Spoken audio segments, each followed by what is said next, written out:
You will probably have not noticed this as you try to make ends meet, but the annual rate of inflation is down to its lowest level in almost a year. And would you believe the fight against skyrocketing prices is a quarter of the way to its goal?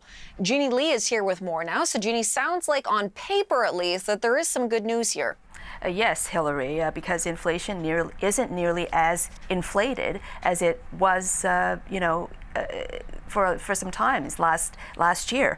Yes, prices are still rising, but they are not rising as sharply. So maybe that fact that spike isn't as painful, or are we just numb to it all? I don't know. But let's look at this graph first of all to show you the proof in terms of numbers anyway, that there is headway being made here. That thick line that I drew down there, that vertical line, indicates at the start of 2022. So you'll see that the latest inflation rate at 5.9% is pretty much where it was at the start of last year. So that peak has definitely gone away, and the direction is south, which is where you want inflation to be.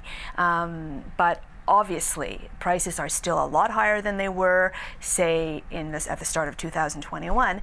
That was a year when inflation really started to take off because of various supply chain issues, commodity shortages colliding with high demand in the pandemic, and peaked at that 8.1% in June. So when we talk about the war in Ukraine being marking its first anniversary very soon, really that war just exacerbated some of those commodity price increases that we had already started to feel, and have now since continue to make their way into a lot of the prices that we pay. For example, here are some of the effects of all of these forms of inflation. Food prices were up 10.4% last month. That is a 40-year high in terms of food inflation rate. Mortgage interest. Don't have to tell anyone with a variable rate mortgage that those interest rate costs have spiked by 21% plus. That is the sharpest increase since the these are nightmare days. Tell anybody of a certain age, 1982, and look at their reaction. What happened back then? So that is the biggest jump in, again, 40 years. Lower inflation, though, for things like gasoline, cell phone service, new cars, and in Alberta, energy prices because of some policy changes. In fact, Alberta has the lowest inflation rate in the land, and that's at 5%. So there is some headway here. And remember when I said that the peak of inflation last year was 8.1%. Now it's below 6%. That is a quarter of the way to that 2% goal that the Bank of Canada likes it to be. Jeannie, day to day, though, it's still pretty tough out there for a lot of people. Well, it sure is, because numbers are one thing, and the having to pay the bills with real dollars that you are earning and maybe not keeping up with inflation, that's a whole other thing. So we took to the streets to ask people how they feel about all of this. Is it getting any better? And the answer generally is no.